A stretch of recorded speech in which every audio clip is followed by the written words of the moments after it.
Stoicism, the perfect fortress's secret trap. What's up, curious minds? Welcome back. Today we're doing something bold. We're going to take one of the world's most popular and admired philosophies, Stoicism, and flip it on its head to look at its dark side. Because yes, it has one. And I promise that by the end of this journey, you'll not only understand Stoicism in a completely new way, but you'll have a much more powerful tool to navigate life, knowing both its superpowers and its pitfalls. All right, so if you've heard of Stoicism, you're probably familiar with its most famous idea, the dichotomy of control. It's simple and it's brilliant. It states that in life, there are things you can control, like your opinions, your decisions, your actions, and things you can't control, like the weather, the economy, or what other people think of you. The key, according to the Stoics, is to focus all your energy on the first group and serenely accept the second. And this leads to its most visible day-to-day effect, calmness in the face of adversity. Think of a classic traffic jam. It's not that the Stoic doesn't feel frustration. They acknowledge it and think, can I control this traffic? No. Can I control my reaction? Yes. So instead of yelling and honking the horn, they take a deep breath and put on a good podcast. They use the situation as a training ground for their patience. But this mindset isn't new. It has deep roots. One of its most famous practices is memento mori, a Latin phrase meaning remember you will die. And it's not meant to be morbid, but to give you perspective. The story goes that in ancient Rome, when a victorious general paraded through the streets, a slave would walk behind him, whispering that exact phrase in his ear, remember you will die. The goal? To keep him humble, to remind him that fame and glory are fleeting.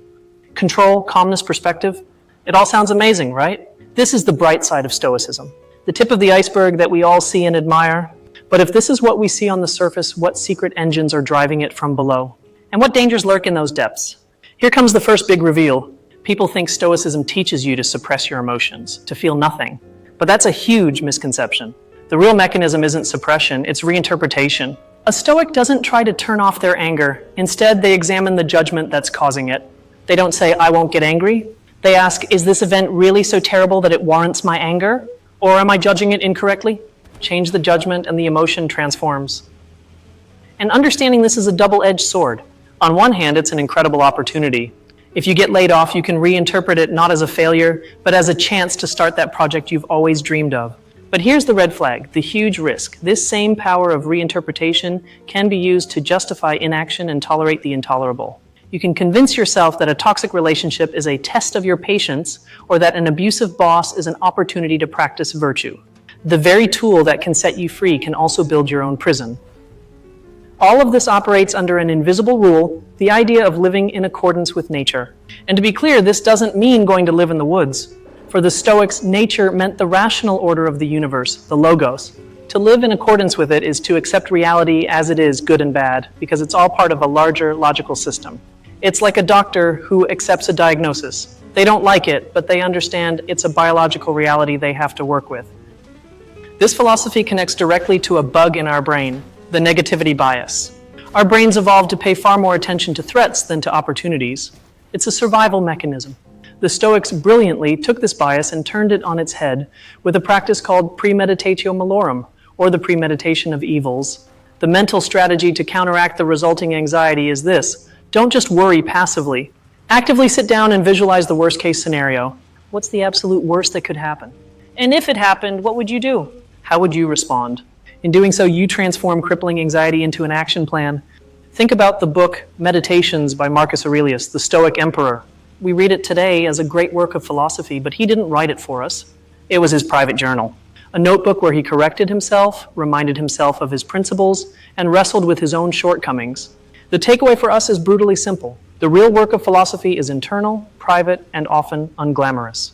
It's not a pose for Instagram, it's an honest conversation with yourself in the dark. So, if you've been following along, the key takeaway for your real life is this. Stoicism isn't a shield to turn you into an emotionless robot. It's a mental toolkit for analyzing reality and acting more wisely. But like any powerful tool, if you misuse it, the shield meant to protect you becomes a cage that isolates you. Understanding this gives us immense power. It allows us to use philosophy in a much more intelligent and conscious way. But if you thought we had it all figured out now, get ready, because this is where things get really chaotic. And the chaos starts with the first great controversy, the concept of apatheia. Our minds immediately translate this as apathy, as if the goal is to feel nothing. But its true meaning is freedom from disturbing passions, in other words, not being a slave to anger, fear, or unbridled desire. Herein lies the conflict. Is this the height of emotional mastery? Or is it, in fact, a path toward detachment and coldness? What's at stake is fundamental. On one side, the promise of unwavering inner peace. On the other, the risk of losing our empathy, our connection, our very humanity. Now, let's dismantle a popular myth that Stoics are passive, that they just sit back and accept whatever life throws at them. This is false. Figures like Cato the Younger and Seneca himself actively opposed tyranny, risking their lives. So why do we love to believe in the myth of the passive Stoic? Because it's convenient. It gives us a philosophical excuse not to act, not to get involved, not to fight injustice. It's a handy justification for our own apathy. And here we stumble upon a fascinating paradox, the ideal of the Stoic sage. This sage is a perfect human being, completely virtuous, who never makes a mistake and is free from all irrational emotions. The problem? No such person has ever existed. Not one of the great Stoic philosophers ever claimed to be a sage. It was an ideal and unreachable North Star. This leaves us with a difficult dilemma. Should we aspire to an impossible perfection knowing we'll fail? Or is that constant striving in itself a recipe for frustration and destructive self-criticism? This leads us to a very serious ethical objection, particularly from a modern standpoint. By placing so much emphasis on our internal response, doesn't Stoicism risk indulging in a form of victim blaming? If a social system is profoundly unjust and oppresses a person, is the solution really to simply tell them to manage their judgments about that oppression? By doing so, aren't we letting the system off the hook and placing the entire burden on the shoulders of the person who is suffering? Let's discuss another controversy that has shifted dramatically over time, suicide. For many ancient Stoics, if life prevented you from living virtuously, suicide was a logical and honorable choice, an open door that was always available. Today, in a world that champions mental health awareness, this idea strikes us, and for good reason, as incredibly dangerous and problematic. It's a perfect example of how historical context can transform a philosophical idea from liberating to toxic. At its core, Stoicism attempts to solve the most fundamental problem of the human condition, suffering, and its proposal is that reason can master it. But can it really? Can you rationally reinterpret the excruciating pain of a chronic illness? Can you manage your judgments when faced with the loss of a loved one? This is where Stoicism collides with the limits of reason and confronts the raw, irrational, and overwhelming force of being human.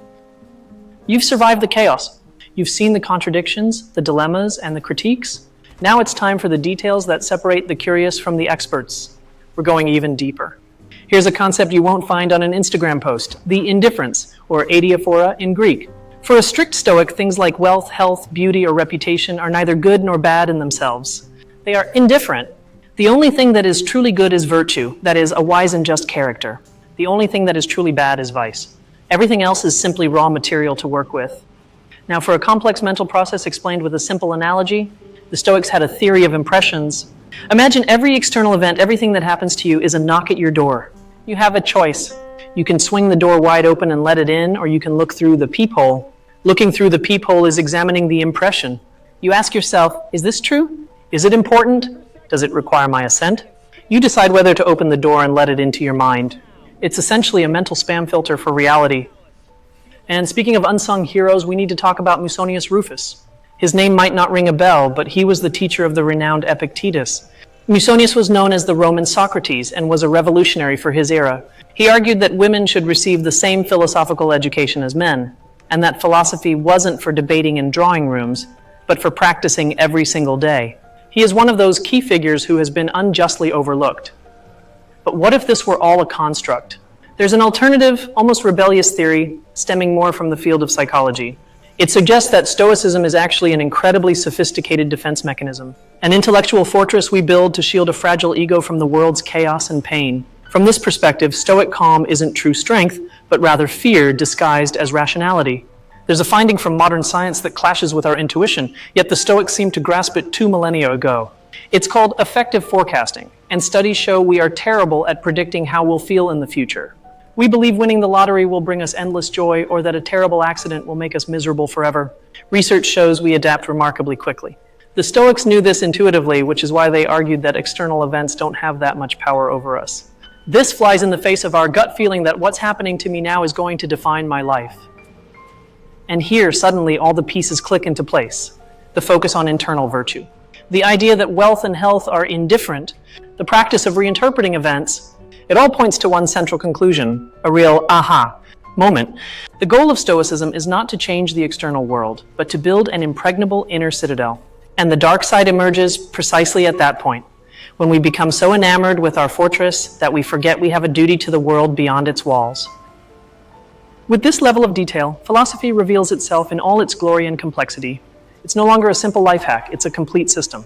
We've reached the edge of what is known. Do you dare to gaze toward the final frontier? Toward what could be? Let's look to the future. What might Stoicism look like in 100 years?